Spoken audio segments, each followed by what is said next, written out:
दिव्य ज्ञान हृदय प्रकाशिता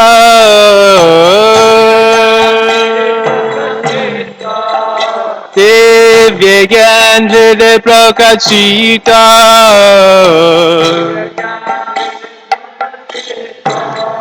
प्रेम भक्ति जहाँ होते आवे जावे नाश जाते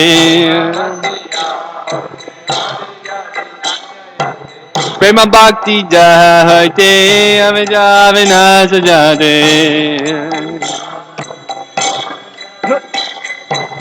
विनिगाय राचरितो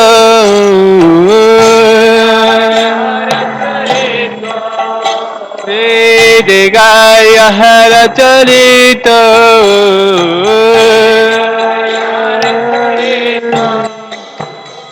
Shri Guru Karuna Sindhu Anamajanana Bandhu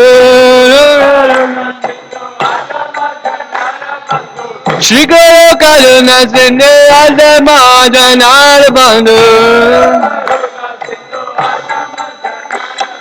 Lokana Lokara Jivana Lokana Lokara Jivana Srila Prabhupada Lokara Jivana Oh Prabhu Guru Daya Deva Parataya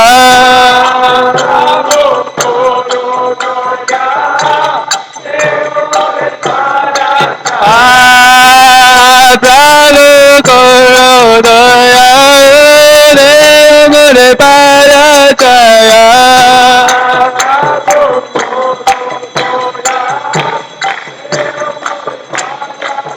Prabhu Guru Daya Deva Parataya Prabhu Guru Daya Deva Parataya ISKCON Bhavana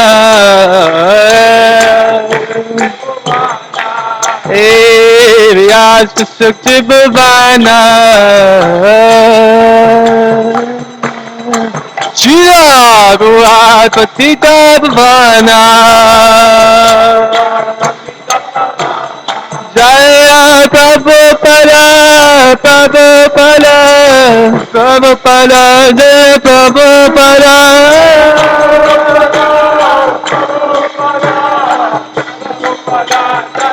Jaya Prabhupada Prabhupada Prabhupada Jaya Prabhupada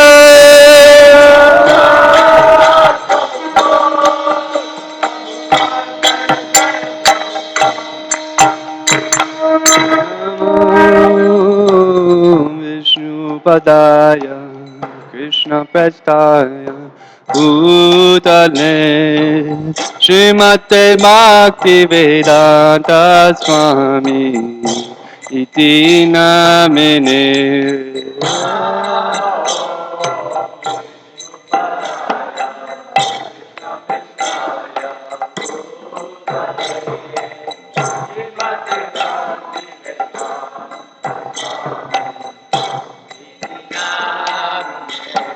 Namaste Saraswati Deve Gauravani Pracharine Nirvishesha Shunnavadi Pashatyadishatarine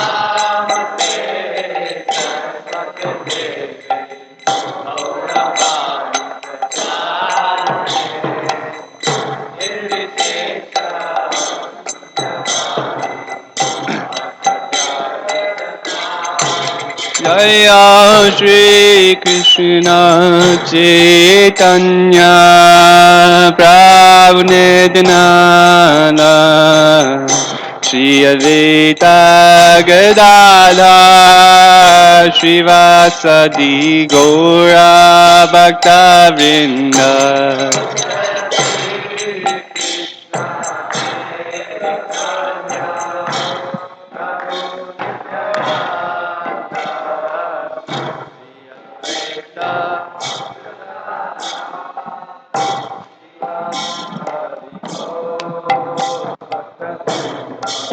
Jaya Shri Krishna Chaitanya Prabhu Nityananda Shri Advaita Gadadhar Shivasadi Gaura Bhakta Vrinda.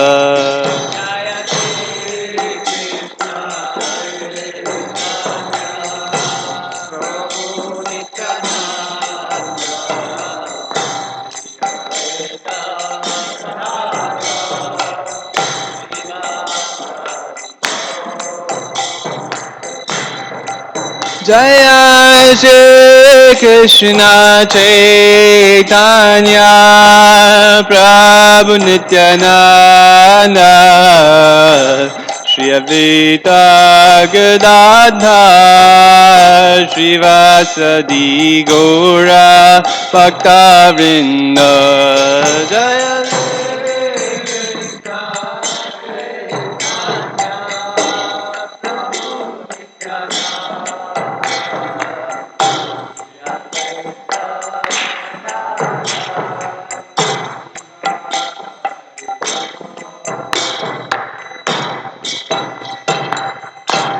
Hare Krishna, Hare Krishna, Krishna Krishna, Hare Hare, Hare Rama, Hare Rama, Rama Rama, Hare Hare.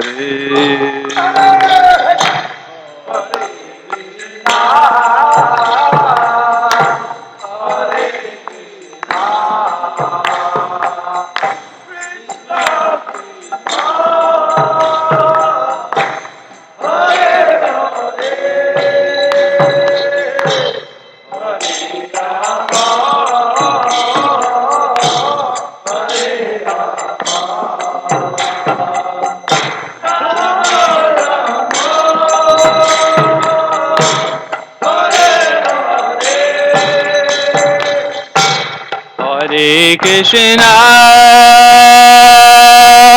Hare Krishna, Krishna Krishna, Hare Hare,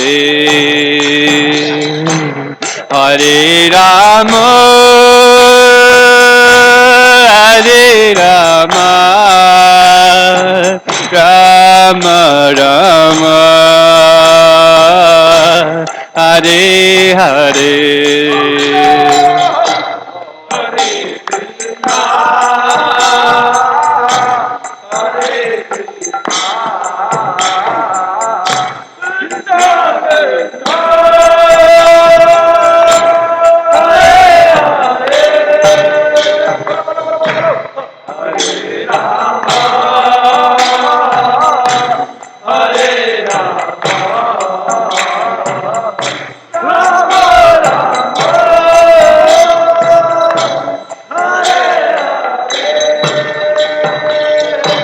Hare Krishna,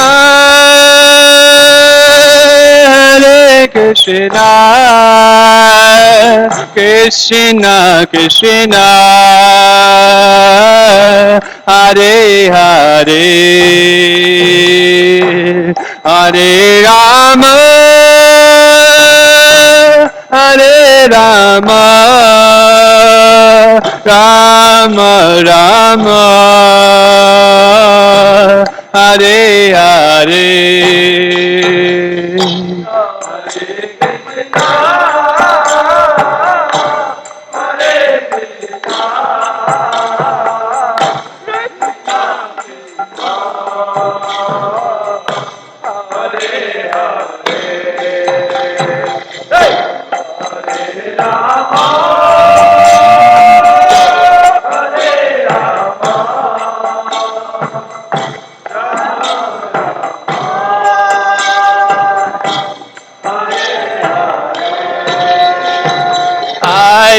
Krishna, Hare Krishna, Krishna Krishna, Hare Hare, Hare Rama, Hare Rama, Rama Rama, Hare Hare.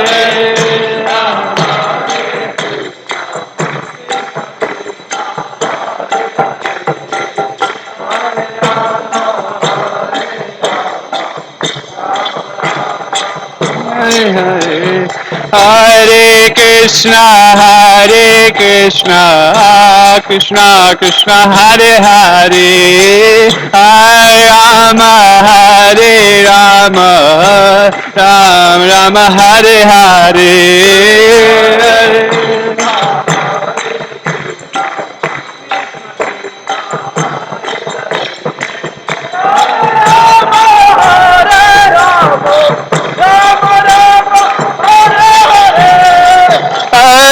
Hare Krishna, Krishna Krishna, Hare Hare, Hare Rama, Hare Rama, Rama Rama, Hare Hare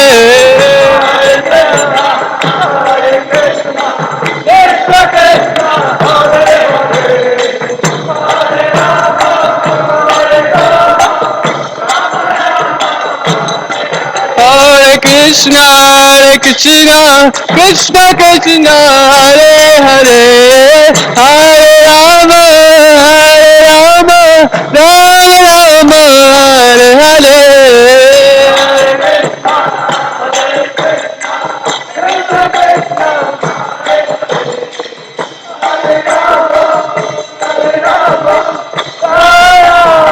Hare Hare.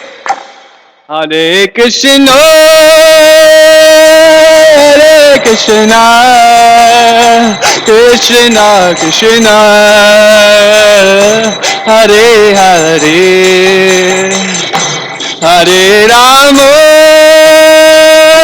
Hare Rama, Rama Rama, Hare Hare.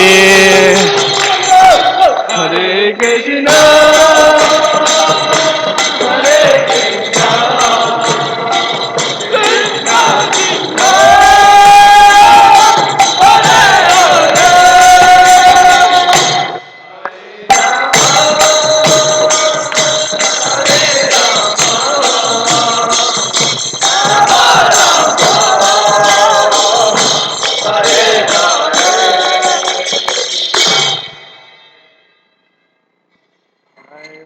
Srimad Bhagavatam,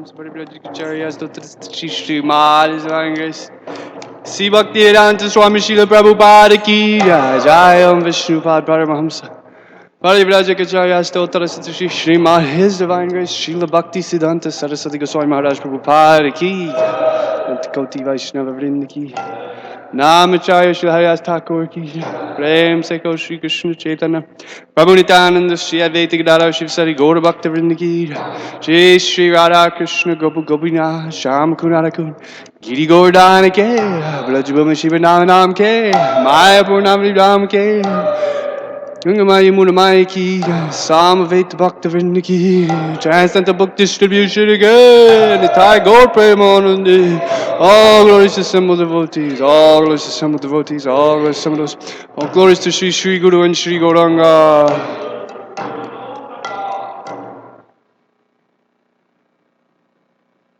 The Lotus Feet.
Gopi Janavalabha Girivaradhari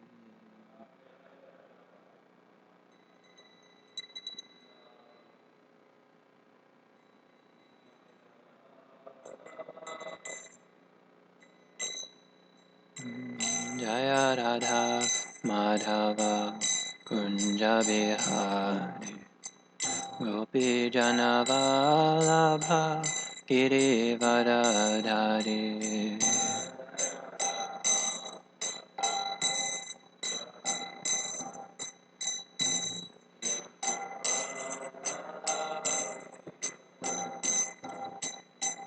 Yashodanandana Rajajana Ranjana Yamuna Tiravanachari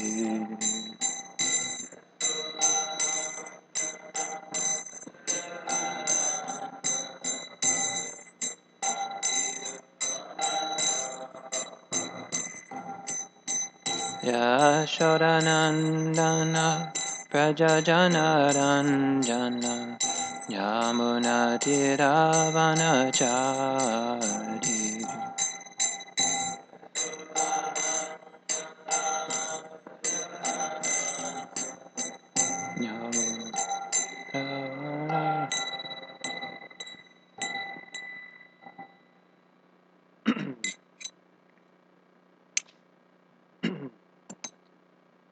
Om Namo Bhagavate Vasudevaya Om Namo Bhagavate Vasudevaya Om Namo Bhagavate Vasudevaya Jnanatimarandasya Ginanjana Shalakaya Chakshurunmilitam Yena Tasmai Shri Gurave Namaha Shri Chaitanya Manavishtam Sthapitam Yena Bhutale Swayam Rupa Kadamayam Dadati Swapadantikam Mancha Kalpatarubhyascha Kapah Sindhubhya Vacha Patitanam Bhavanebhyo Vaishnavebhyo Namo Namaha Jaya Sri Krishna Chaitanya Prabhu Nityananda Shri Advaita Gadadhar Srivasadi Gaur Bhaktivinoda Hare Krishna Krishna Krishna Hare Hare Hare Rama Rama Rama Hare Hare. Okay, we're reading from the 6th canto, chapter 16, text 33.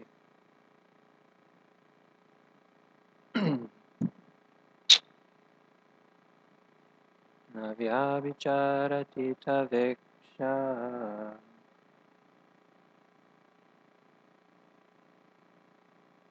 Navyabhicharatita taveksha Yaya vihito bhagavato dhamma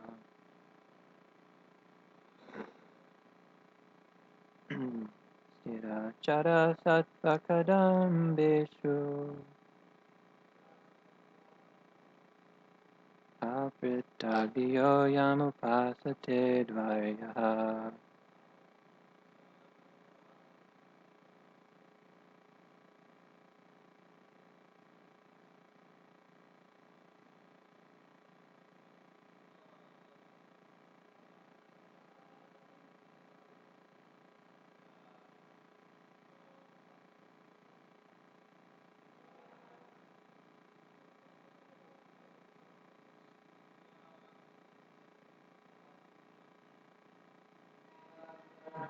Sakadambeshu Pritadiyo yamupasate dvaya Navyabhicharati tareksha Nihaya abhito bhagavato dhamma Sthirachara sattvakadambeshu Pritadiyo yamupasate dvaya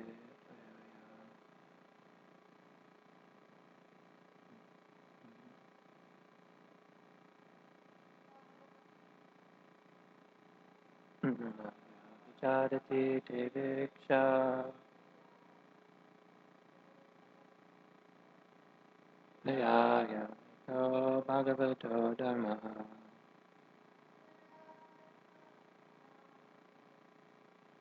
Yatara Sattva Vedambeshva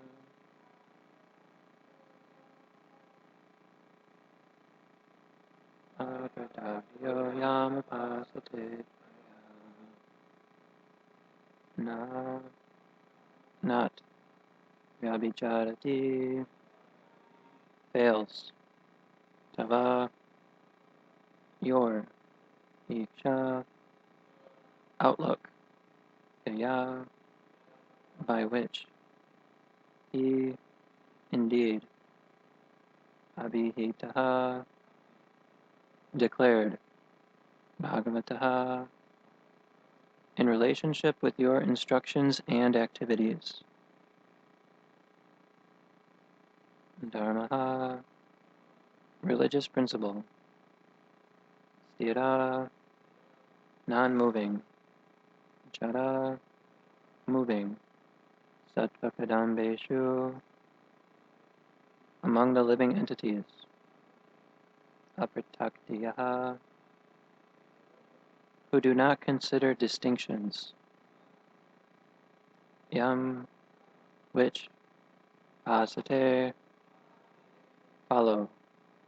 To certainly. Aryaha those who are advanced in civilization. Translation. My dear Lord, one's occupational duty is instructed in Srimad Bhagavatam and Bhagavad Gita according to your point of view, which never deviates from the highest goal of life. Those who follow their occupational duties under your supervision, being equal to all living entities, moving and non-moving, and not considering high and low, are called Aryans. Such Aryans worship you, the Supreme Personality of Godhead.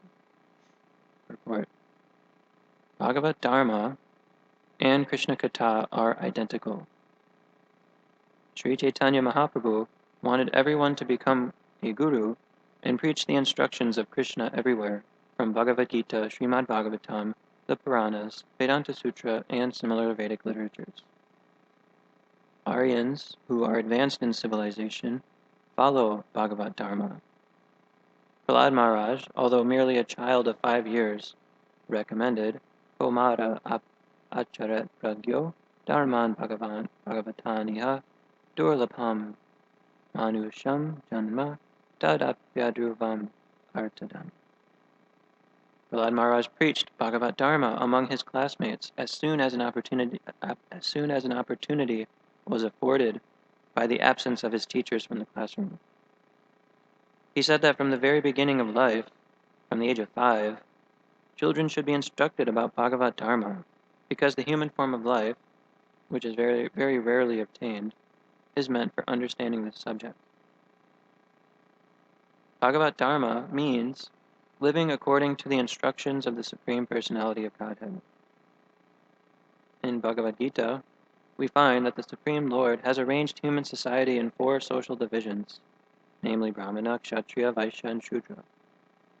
Again, the Puranas and other Vedic literatures set forth 4 ashramas, which are the divisions of spiritual life. Therefore, Bhagavad Dharma means the Varnashram Dharma of the 4 social and 4 spiritual divisions. The members of human society who strictly follow the principles of Bhagavad Dharma and live according to the instructions of the Supreme Personality of Godhead are called Aryans or Arya. A civilization of Aryans who strictly follow the instructions of the Lord and never deviate from those instructions is perfect. Such civilized men do not discriminate between trees, animals, human beings, and other living entities. Pandita Samadarshinaha. Because they are completely educated in Krishna consciousness, they see all living beings equally. Aryans do not kill even a small plant unnecessarily, not to speak of cutting trees for sense gratification. At the present moment, throughout the world, killing is prominent. Men are killing trees, they are killing animals, and they are killing other human beings also, all for sense gratification. This is not an Aryan civilization. As stated here, stira chara sattvakambeshvapa apritag diyaha. The word apritag diyaha indicates that Aryans do not distinguish between lower and higher grades of life. All life should be protected. All living beings have a right to live, even the trees and plants. This is the basic principle of an Aryan civilization.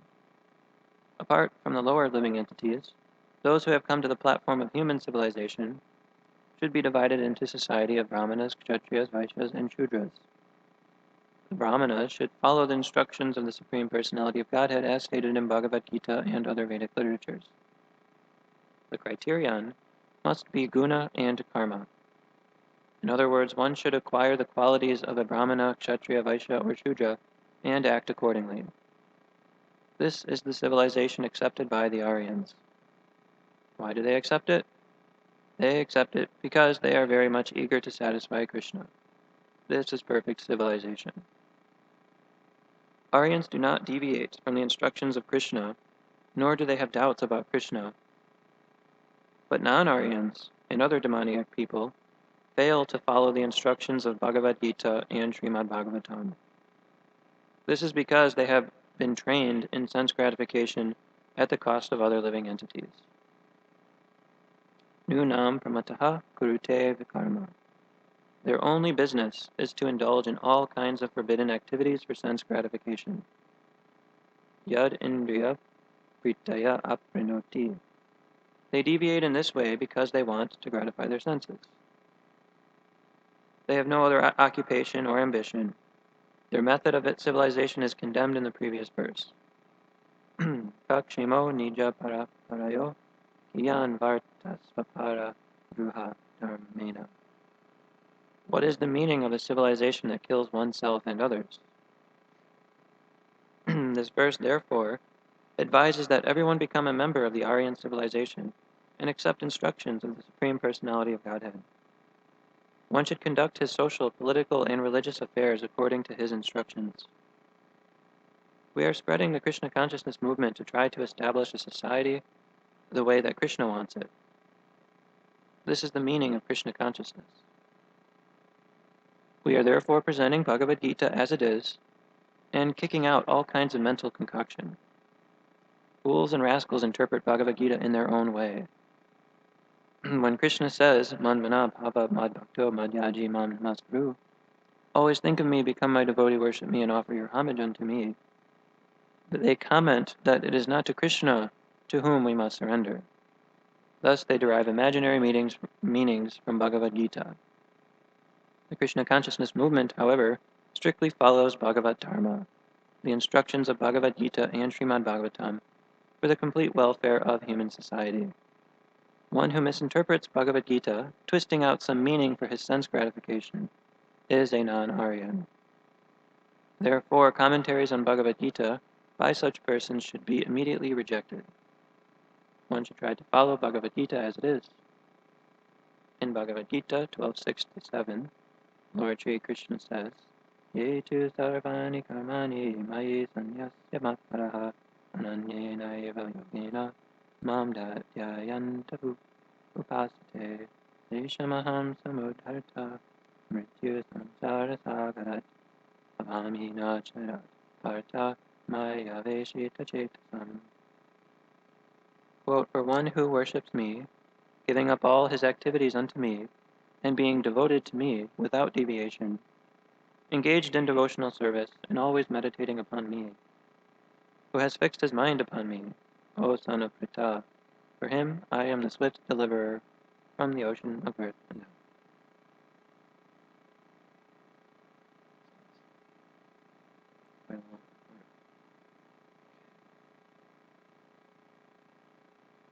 Okay, again, didn't have very much time to prepare, so. Okay, so this verse is about continuing the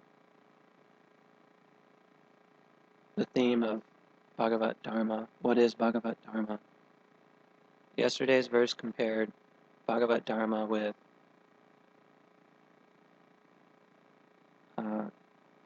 Kaitava Dharma, which means like cheating Dharma, cheating religion, and then, there's like a compare and contrast going on in the previous verse. And then this verse just gives some more information about what exactly is Bhagavat Dharma and where does it come from.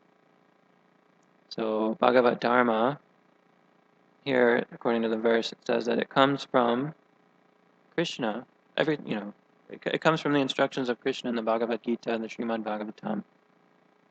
And it ultimately comes from Krishna's point of view, just how he sees things. That's what Dharma is. However he thinks things should be arranged and however he thinks things should be done, that's Dharma. That's Bhagavat Dharma. Otherwise, it's very difficult sometimes to try to figure out what should be done, what should not be done, what is right, what is wrong, what is moral, what is immoral, without a picture of God. I had a friend in college who he's a philosophy major, so this is like a very common question that a lot of people who study philosophy try to answer is, what should we do, what shouldn't we do, what's the right thing to do, what's not the right thing to do, morality and things, courses and courses on this. And without a clear conception of God, usually the conclusion that people come to is like that you can't come to a conclusion. That it's just the more you study philosophy, especially in college and in graduate school, you just get better and better at coming to the point of articulating how much you don't know. That's usually what the progress in philosophy is. You just ultimately come to the realization that we don't know, and you just become better at articulating that. So, in one attempt that my friend gave when I was in college about trying to understand, something which is better than something else, he really wanted to come up with an argument to say why one particular music band was better than another particular music band. So he took one band was considered to be awful by most people. He gave the example of like Nickelback or Creed or, anyway, if you like those bands, I'm sorry, but this is the example he was giving. These are generally considered in popular, circles not be that great of a bands.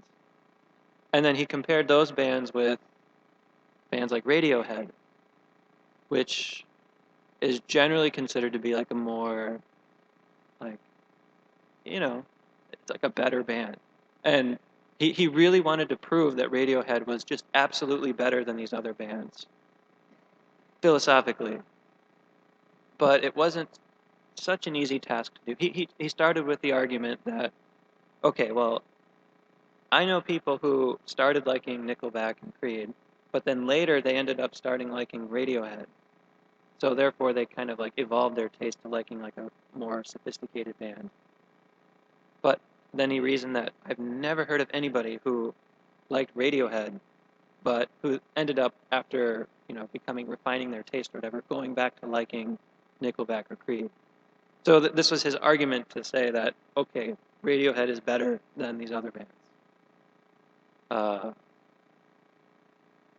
But, so that's one thing you could say to try to make an argument, but still, there really is nothing absolutely that you can say that the reason why Radiohead is better than these other bands. Because if you really you didn't really still answer the question. It's still kind of, how are you supposed to philosophically prove that Radiohead is better than this other band? You just can't really do it. It's very difficult. He came to the conclusion that you can't do it. So without understanding of God, you can't really compare what is better, what is worse, what one should do, what one should not do, because it's just all kind of relative. And you can make arguments for anything, especially the way people study philosophy nowadays. It's really confusing. So today we're going to try to learn a little bit more about Bhagavat Dharma, because it helps clarify for us what we should do, what is right, what is wrong, it just clears a lot of things up. So Bhagavat, this has been the discussion for the past few days, so it's continuing it because that's what the theme of these few verses are. Bhagavat means God, Dharma could mean duty, religion, the intrinsic nature of something.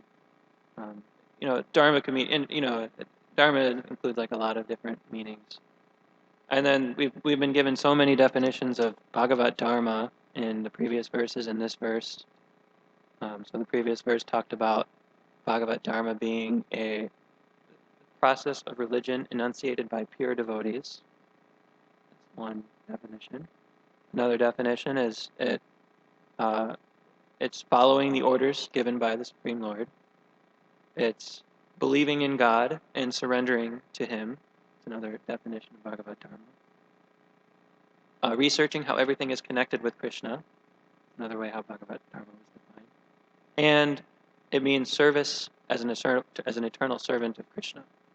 This is previous verses. And then there's more definitions given in this verse today. Here Prabhupada says that Bhagavat Dharma is identical with Krishna Katha. So whenever you're speaking about Krishna, that's Bhagavat Dharma. Another definition of Bhagavat Dharma is just worshiping Krishna. So many different ways. Similar definitions, living according to the instructions of the Supreme Personality of Godhead. That was given here also. Being solely devoted to Krishna, giving up all other activities, engaging in devotional service, and always meditating on Krishna. These are further definitions. And then perhaps one of the more interesting, potentially controversial definitions of Bhagavat Dharma given in this purport is the previous definitions. I don't think anybody would disagree with as far as the meaning of what Bhagavat Dharma means.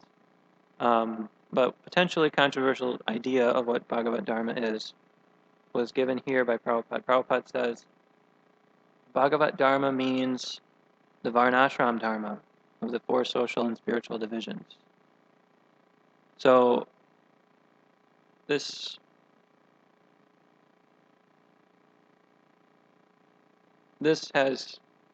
statement has caused some controversy, perhaps. It's not so easy to understand, because Varnashram Dharma. Okay, first, I guess we can understand what Varnashram Dharma is, and then somehow try to understand how Bhagavat Dharma can mean Varnashram Dharma. Because generally, we don't equate the two, but they're being equated in this purport. So, Varnashram Dharma, it's basically just a way of organizing things such that things can go on smoothly. It's like the social order. There's four social and spiritual orders of how society can be arranged such that things go on smoothly. And Prabhupada many times indicated in his lectures and his talks that this organizing society can most effectively be done in a kind of like a rural community. Like the principles of Varnashram can be most effectively implemented in rural community as opposed to them being implemented in like a city, like a big city where the modes of passion and ignorance are primarily are heavily influencing things. It's not to say that you can't implement Varnashram Dharma in a city, but Prabhupada often stressed, especially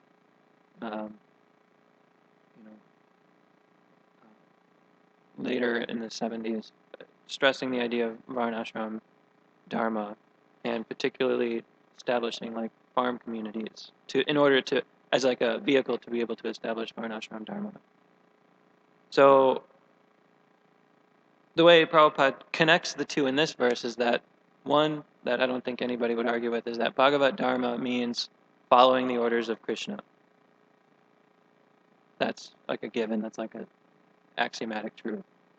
So then one of the orders that Krishna has given in Bhagavad Gita and Bhagavatam, other places, is to arrange society according to Varnashram Dharma. So therefore, following Varnashram Dharma means following the instructions of Krishna. And therefore, if you follow the logical chain, following Varnashram Dharma means following Bhagavad Dharma. So that's like the logical connection. Like if you've ever studied logic in high school, like you can make statements, and if A equals to B and B equals to C, then C equals to A, that kind of thing. So that's what's being used here to justify how the two are identical. But there's like sometimes a little, perhaps it might not always be so clear. There's been debates about whether this is true or not. Because one can argue that, okay, if following Varnashram Dharma if following Varnashram Dharma is the exact same as following Bhagavad Dharma, then I could just spend all my time trying to establish Varnashram Dharma here in modern age, trying to arrange society and 4 social orders, 4 spiritual orders, and just spend all my time just doing that, and I'm practicing Bhagavad Dharma, and therefore I will be able to perfect my life just by arranging society in the way that Krishna instructed.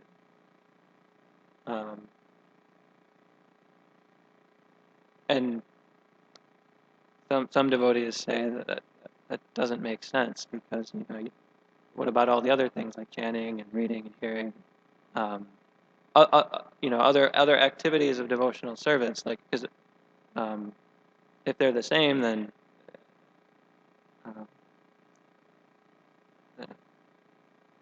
you could just do either, and then you can perfect your life that way. But devotees say that no, you can't just perfect your life by focusing on Varnashram Dharma. And then second is that attempts that devotees, that it's not easy to establish Varnashram Dharma, especially nowadays. So many, I guess our devotees have tried in many different ways to try to establish Varnashram Dharma now, and it oftentimes didn't lead to a great deal of success. Many devotees have said that it's not really even possible to do it nowadays. So it's like, one, it's difficult, and two, it's like devotees don't even know if it's really worth it to like invest the time and energy needed to be able to establish Varnashram Dharma nowadays. So it's kind of like where the debate comes from. So there's arguments for both sides. I tried to do a little bit of research to understand what the points were. So arguments for the idea of, okay, we should be putting our time and energy into trying to establish Varnashram Dharma nowadays. We can look at these arguments. So one argument is that it was, Varnashram Dharma was established by Krishna. This is his system. This is the way he organized society so that things can go on nicely. Narada Muni in the 7th canto, in chapter 11, said that by practicing Varnashram Dharma, one's mind and body becomes satisfied. By practicing Bhagavad Dharma, one's soul becomes satisfied.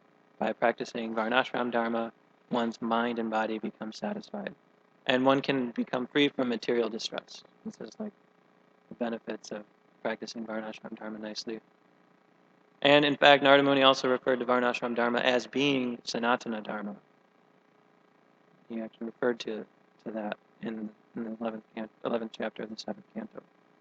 So Sanatana Dharma means eternal Dharma, something that we generally consider to be the most important thing.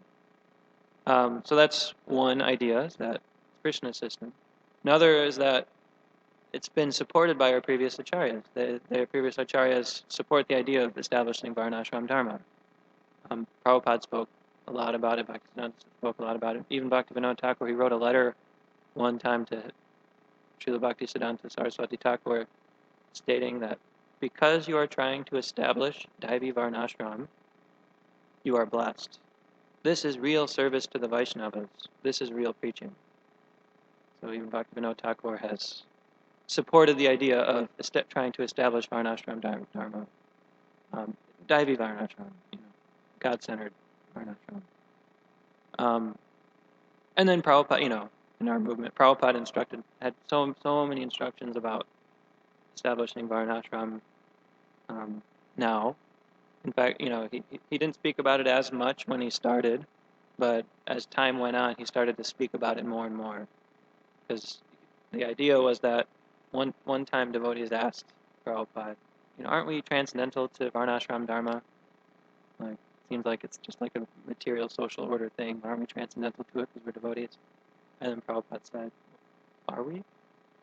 Are we, if we are Vaishnavas, then why are we falling down? But this was the argument. Like, are we really transcendental? Are we really beyond the bodily concept of life that we don't need Varnashram Dharma?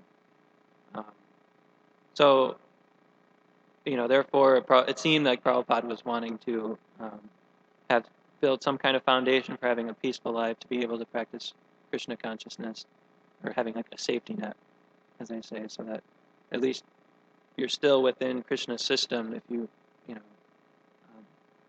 can't like totally come up to the standard of just hearing and chanting all day and practicing direct devotional service. Also, there's a quote from Prabhupada. He wrote, "Among the 4 yugas, the ages, Satya, Treta, Dvapara, and Kali Yuga is the worst. But if the process of Varnashram Dharma is introduced, even in this age of Kali, the situation of Satya Yuga can be invoked. The Hare Krishna movement, or Krishna consciousness movement, is meant for this purpose." So here Prabhupada is saying that the purpose of the Krishna consciousness movement is to establish Varnashram Dharma, to invoke a situation like Satya Yuga, for the purpose of pleasing Krishna and having like a foundation to be able to really develop Krishna consciousness. And then finally, the famous Prabhupada said that 50% of my work was left unfinished, and then 50% is still to be done. And generally that 50% still to be done is the establishment of Varnashram Dharma. So these are all reasons why devotees think that we should go for it. We should do this. We should try to establish Varnashram Dharma.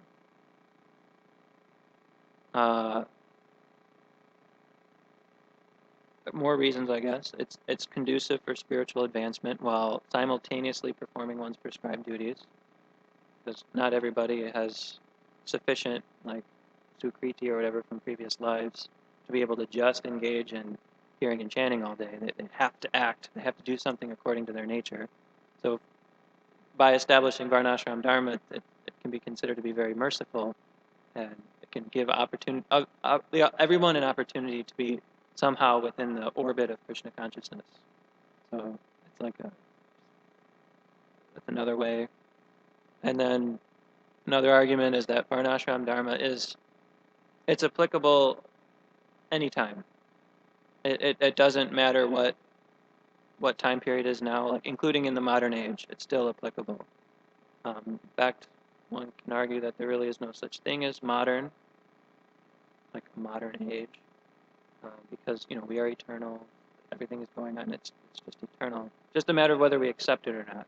For example, like, we're still eating, the sun is still rising, we're still requiring money, we're still having children, we're still doing, everything is going on as it has always been, more or less. The idea of something being modern just means like non-Vedic. Because as soon as one turns away from the Vedas, then one becomes subject to like time and duality and things. So it's just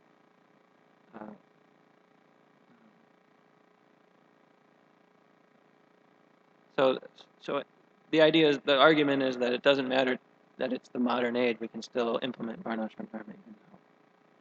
Okay, so those are the arguments for some of the arguments. I'm sure this is a big, huge topic. Still debate going on, I guess. But so some of the arguments for not putting so much energy or any energy into establishing Varnashram Dharma, some devotees have expressed some arguments against this. So some of these arguments is that first, Varnashram Dharma it's within the 3 modes of material nature, trigunya. It's just it's like an economic system. It's a social system. It's almost like a material thing. It's not necessarily the essence. It's like a conditional dharma. So here our movement is trying to spread pure Krishna consciousness. So why would we be focusing our time on this thing, which perhaps might not be the essence? This is an argument. I'm not trying to argue one way or another. I'm just putting forward the arguments. Another argument is that we don't have time. Establishing Varnashram Dharma, it's like a very time-consuming, energy-intensive thing, trying to arrange society in the Vedic way, especially in modern age. It's just very time-consuming. If you really want to do that and put all your energy in just doing that, then you won't have time for like self-realization or practicing devotional service, or because the human form of life is very short. So it almost requires like this single-pointed intelligence just on self-realization in order to be able to actually come to the point of self-realization in one lifetime, as they say. So you shouldn't concern yourself with other conditional dharmas. This is the argument. Then another argument is that if we're wanting to satisfy Krishna, that it's better to satisfy Krishna through performing the Yuga Dharma, which is Harinam Sankirtan. So, it's not, the argument is that it's not possible to satisfy Krishna unless you satisfy the Kali Yuga Yagya Purusha, as Charinish was saying the other day, which in the Kali Yuga Yagya Purusha is Lord Chaitanya. And Lord Chaitanya is pleased by the performance of Harinam Sankirtan. That's what Lord Chaitanya came to give us as our dharma, what we should be doing for this age. Not so much, Varnashram dharma, like as explicitly as it was, like this Harinam Sankirtan. So let's just do that, so as a movement, focus on that. And then another argument is that just because sometimes the argument is that Varnashram can be acted as, it's like a safety net, so that it'll help people from falling down and getting more and more degraded, that at least they're within the Varnashram system. So there's an argument here that says that, well, even if you do like assign everybody a particular Varna and a particular ashram, and they're encouraged to act according to that role in society and whatever, that doesn't necessarily mean that that's going to prevent them from falling down. Because the examples given of so many devotees who tried to be very paka sannyasis, very paka brahmacharis or whatever, and that still didn't prevent them from falling down. So that's another argument. And then another argument is that when Prabhupada was speaking of establishing Varnashram Dharma, he was speaking, one argument is that a lot of times, mostly when he was bringing this up, if you look at all of the times that Prabhupada was bringing up this topic, that a lot of the times he was talking with like other religionists and scientists and economists, politicians or whatever, and it was like kind of like to these people he was preaching the need to establish Varnashram Dharma. And then when he was speaking with the devotees, it was more of like a matter of establishing something to be like a model that the larger society could kind of learn from. You kind of establish a little model of how Varnashram Dharma could work, and then society can do the job of, okay, let's learn from that and try to implement these systems on what we learn here on the larger scale of the whole world, or countries or large scales. So that's another reason why we shouldn't put so much energy into trying to put so much energy on Varnashram Dharma, but it just maybe we could do a little example of how it could work, but that shouldn't be our focus by any means. This is an argument. And then another final argument is that, well, we've tried it and we've not met with a whole lot of success. We tried to establish Varnashram Dharma in so many different ways, and we didn't meet with a whole lot of success. So, Prabhupada himself said that establishing Varnashram Dharma nowadays is virtually impossible. And, none of us, most of us nowadays haven't really been trained in the principles of Varnashram Dharma, so we're very deficient in a lot of ways to be able to establish it. And then when you talk about the whole 50% argument, like what Prabhupada told us to, 50% of my work is left unfinished, which is Varnashram Dharma. Some people, another argument is that, well, we can't even really maintain the 50% that was already established by Prabhupada. So how are we going to go and try to start the other 50% when the first 50% isn't even like solid? The example is given of, when Prabhupada was here, we were going out in Harinam every day for so many hours, these mass daily Harinam Sankirtans. And those aren't going on now. So we can't even maintain, like, at least to the same degree as it was earlier. So the argument is that we can't even maintain what we were doing already. So why are we going to be putting so much focus on establishing Varnashram or something when what's already there isn't strong? So it gets complicated. It's not an easy topic. And, when I was in Hungary, I was overhearing Radha Krishna Prabhu talking with some of the devotees there. They were having like a meeting of leaders in our society. And one of the ways that they start their meetings is that they, I think they bring up like a controversial topic in ISKCON or whatever, and then they present on it, or they do a little presentation on it. And there's so many, and they were considering different topics that they could do to present at these leadership meetings. And this was one of the topics that they were considering, was trying to establish Varnashram Dharma nowadays in the modern age. So it's an ongoing discussion and topic. There's books and books on it, and it's not going to be understood so easily in just a short time. So there's some things, there's like, if we actually did want to, because nevertheless we were instructed, but Prabhupada was very clear that he did want to establish some kind of Varnashram Dharma.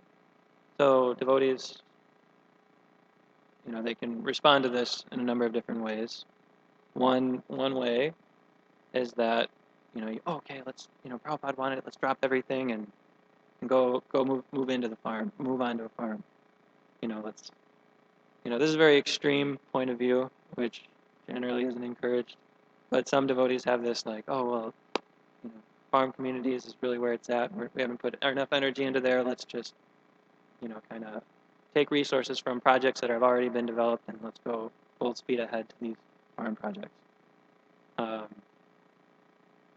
That's usually not encouraged, but some devotees have that idea of how they can respond to this.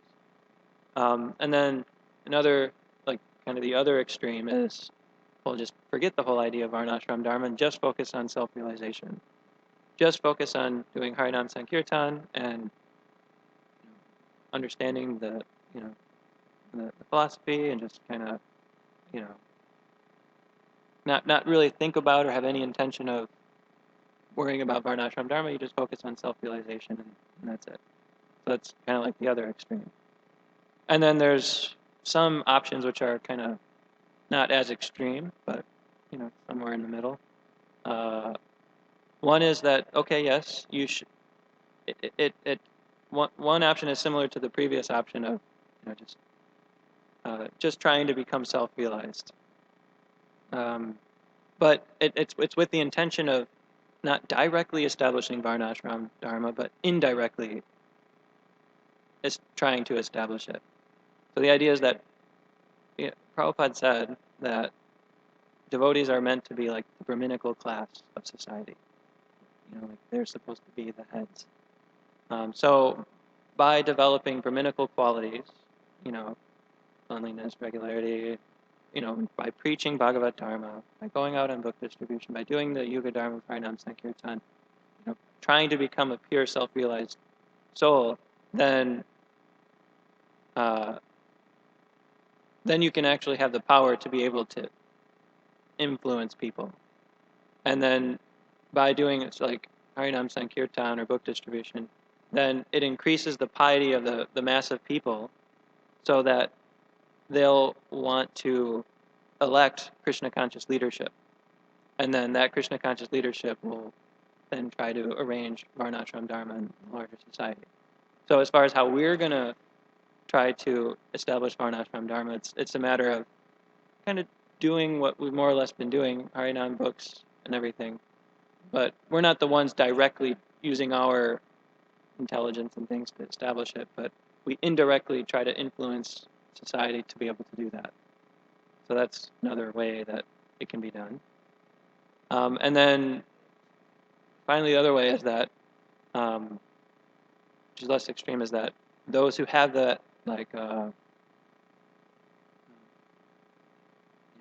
nature to do these kind of things, like try to establish society and try to arrange society in different, try to establish the principles of Varnashram Dharma, those who have that nature and the proclivity or the propensity to do those things, then they can invest some time in doing that, but they shouldn't minimize what they're already doing in terms of one sadhana.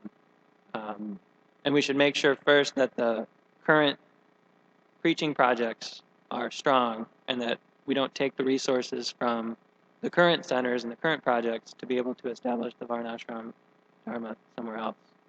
So it's kind of like incremental. First, kind of make what we have here strong, and then kind of after it's strong, then you can kind of make the next step in trying to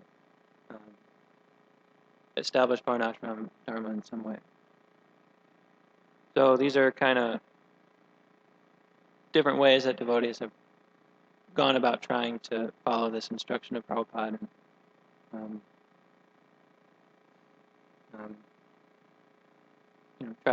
try to somehow understand Bhagavat Dharma and Varnashram Dharma.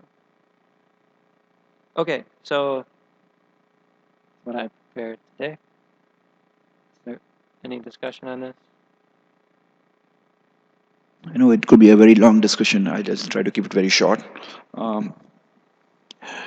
The Prabhu, first thing that I was thinking about the different definitions you gave about the religion. When we try to look at those definitions, it seems that each and every definition is coming under one umbrella. That Krishna, means religion, codes of religions are enunciated by Krishna. When we see all the definition one after other, we can see that Are you the talking religion. about Bhagavat Dharma? No, the first definition you gave about the all the Bhagavad Dharma. definitions I Yeah, gave about yeah. that were there in the They're falling in one umbrella. It seems like that, and it is like that. That ultimately the Krishna has created all the principles of religion, and no one can understand it without properly surrendering to Krishna. That's the whole thing. That was the first point. Now the second point was that about the Varnashram Dharma.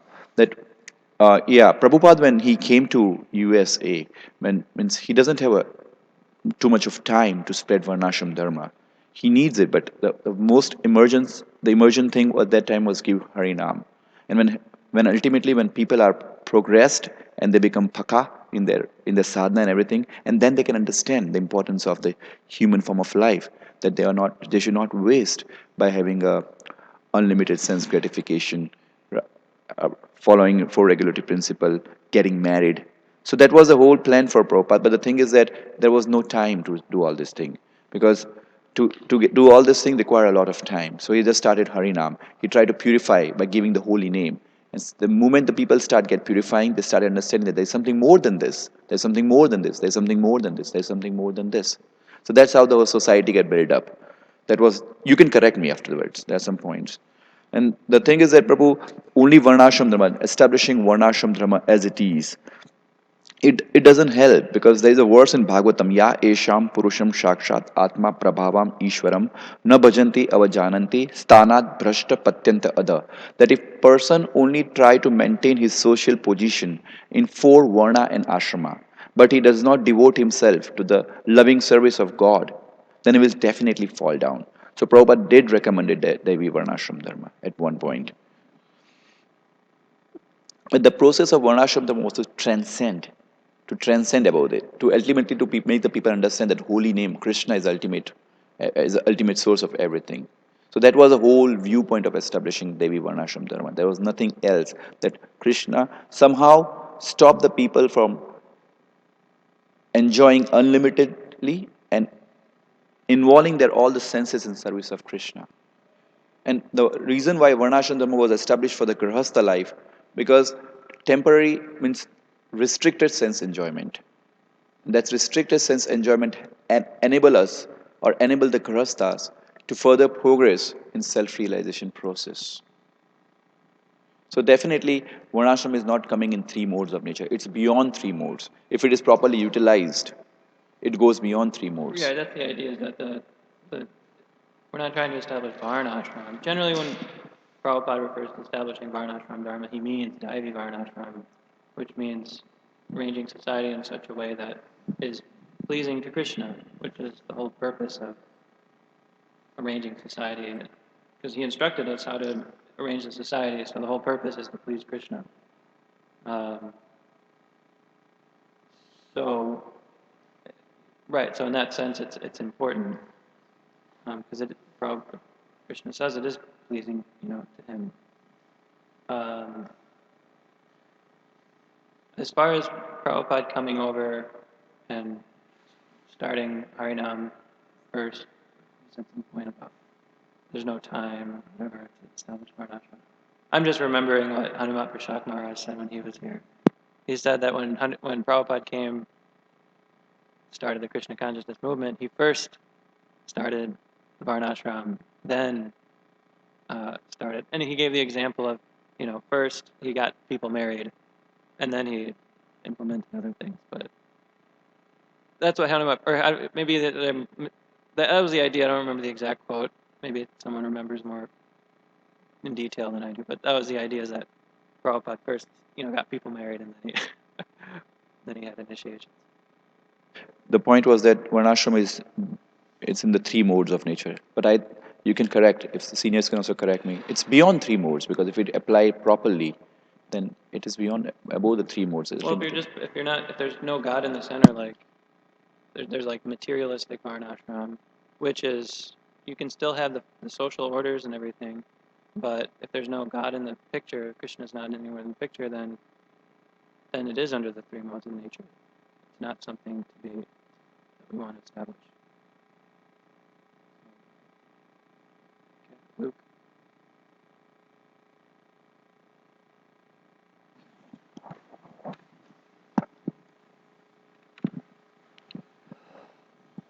My first thought, thanks for the nice discussion, was that in response to this argument about the urgency, we don't have time.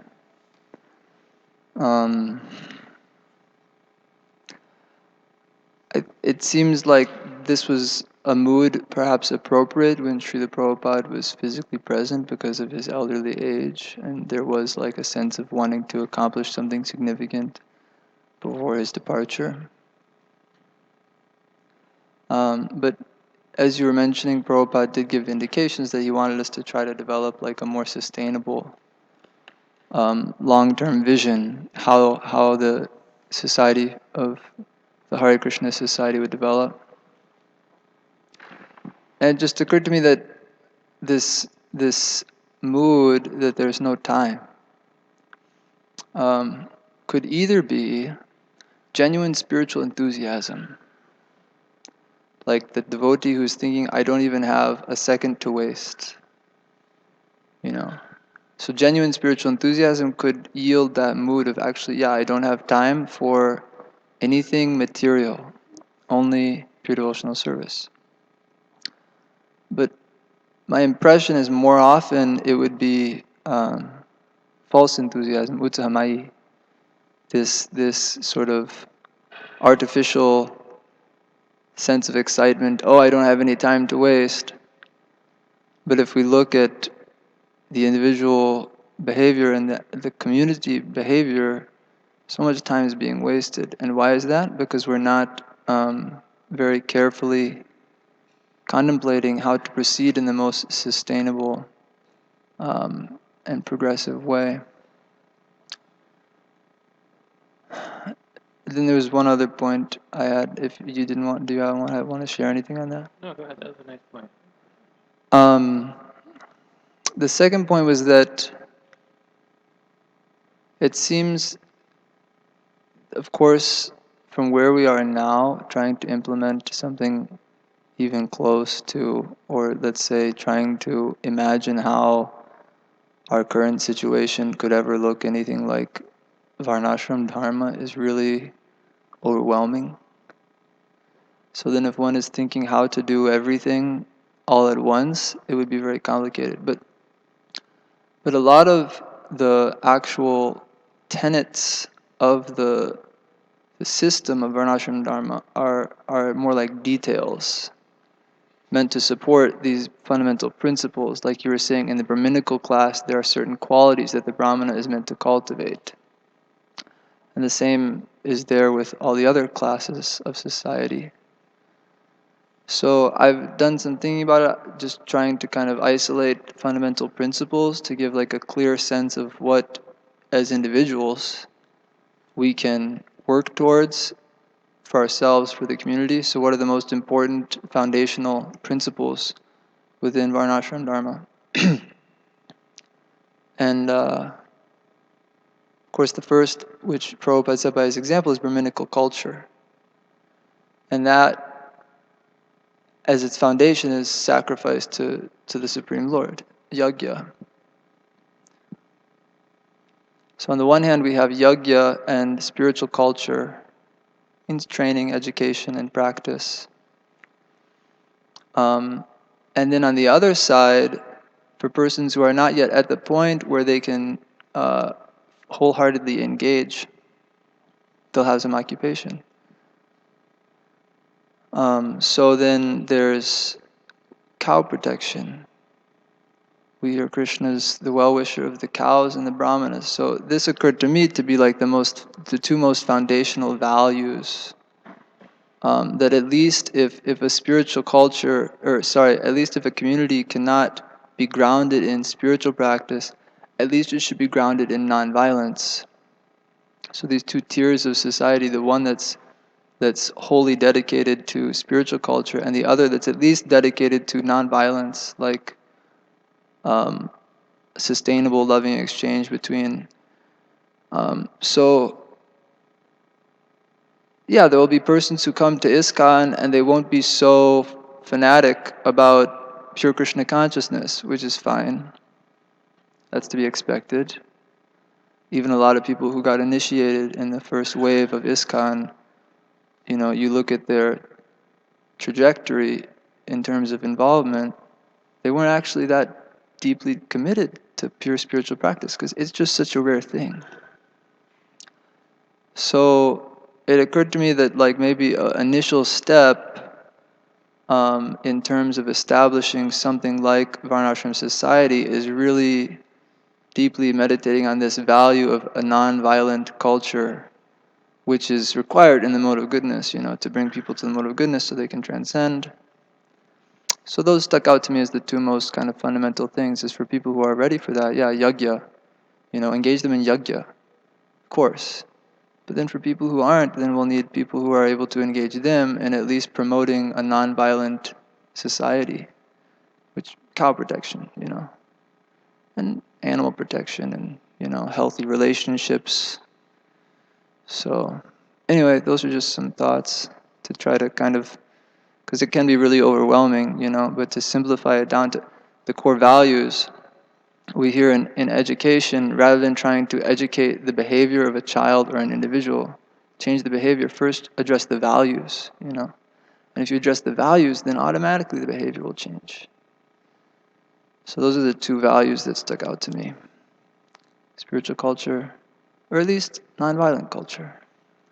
Anyway, Hare Krishna. If you have any thoughts, that'd be nice. Those are nice comments.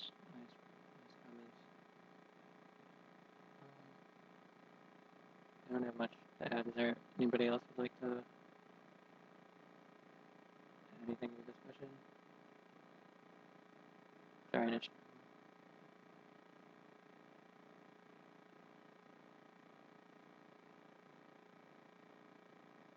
Thank you. It's a topic that comes up a lot. I was just really appreciating your presentation of it, both sides. And I think it's pretty clear that this is something we need to be doing and is important, something that our acharyas want. And I think that's why we're seeing so much of it on the higher level, of ISKCON, because devotees are understanding this is something we need to be doing. I think now it's more about how to do it. I was just going to comment, one thing that you mentioned, Prabhupada said, well, why are they falling down? This is a reason that we need Varnashram. So I'm not necessarily referring to that particular context, but in general, that may be an argument that's being used now, that devotees are not, because they're not properly engaged. And I see the validity of that point. At the same time, I think it probably can be traced more to their hearing and chanting, the quality of their sadhana, devotee relationships. So I think the Varnashram may be a factor of that, but I think the root of the problem, again, comes to what we traditionally say is the Bhagavat Marg. The Bhagavat. Now, in this context, you're mentioning that they're actually synonymous in one sense. And then my other question was just going to be, if you, for a few minutes, wanted to share anything. I think you saw that video. Just because it's very much related to the top, it's nice how Krishna arranges things. Because the purport was talking a lot about, nonviolence to any living entity, to speak of cows and things. So if you want to maybe just share a little bit how that relates to this. And one final point was just, Luke mentioned that, the initial followers, Srila Prabhupada may have not been that sincere because we see their trajectory. At the same time, I think what our movement had to go through at that time, we see the potency that those devotees had. And when Prabhupada left, there was no other senior devotees you can imagine, a bunch of 20-year-olds. And the founder Acharya leaves, and now you have to maintain the society. All of the gurus were falling down. So I think it was unfortunate that those disciples were in that position. I don't think that necessarily implies that they were not very sincere. I think it was the circumstances of that situation. But if you want to share something about the cowspiracy, also. Anyway, yeah, we watched this little documentary last night, Cowspiracy, about how animal agriculture is affecting the environment in a very negative way. So they gave so many statistics about how, in order to produce enough meat and dairy products to be able to meet the demands of the people of the world, they have to do these really extreme things to the environment to be able to meet that demand, like, chop down so much of the Amazon rainforest primarily for raising cattle for beef or something, or they tend to, like, all the waste from these large-scale animal agriculture gets runs off into, like, the oceans, and then there become these huge dead zones in oceans, and it affects, like, the aquatic life and the ecosystems there. It was just like an example of how of seeing the effects of us participating in violence by eating meat or supporting industries that poorly treat animals or whatever for the sake of just gratifying our senses or tongue. How that ultimately leads to some serious reactions that the world is facing now. So we were just they offer different solutions as far as, like, they were basically just promoting, like, okay, well, then just stop eating meat, become vegans, and that can help solve so many problems. And then after the discussion, the devotees were saying, well, that's maybe a good thing to do, but that's not really getting at the core of the issue. The core of the issue is that our heart is contaminated such that we want these things, like, meat and, all this, like, tons and tons of animal products to satisfy our tongue. So that means our heart is dirty. So in order to address the issue, okay, one, you can try to convince people to be vegan, and that's what these people are trying to do that came here and had dinner the other day. They're trying to convince people to be vegan, but they're finding it to be very difficult to do because this movie showed that, they were talking to these top-level executives in these corporations about they're supposed to be good environmental organizations about these issues, but yet the top-level executives are having a difficult time answering questions about the effect of animal agriculture on the environment because they know that animal agriculture is required for them to be able to get their meat and their different meals, their dairy products. So, and they're finding it difficult. And the whole point of the documentary was just like, why? Why is it that people are finding it such a difficult time to realize that this is such a violent system going on now, and why aren't they, why not just become vegan? And the devotees were saying, well, because they don't really know what the real root of the issue is, which is that they have a dirty heart, that they have material desires, and they're not understanding who they are. They have no idea about spiritual life. So it's very difficult. So they're having a hard time. So the only real way to be nonviolent, like, and see everybody equally, all living entities equally, like the verse is saying, is to practice Bhagavad Dharma, is to live according to the instructions of Krishna in the Bhagavad Gita and the Srimad Bhagavatam. So this is something that was missing in that documentary that we saw last night, Cowspiracy. But nevertheless, it was informative. It was pretty impactful to see, like, wow, how serious the reaction is for supporting or engaging in this violent system. So anyway, it's past time, so I'll stop here. Thank you very much. Srila Prabhupada ki. Oh yeah, there's a brahmachari meeting downstairs now.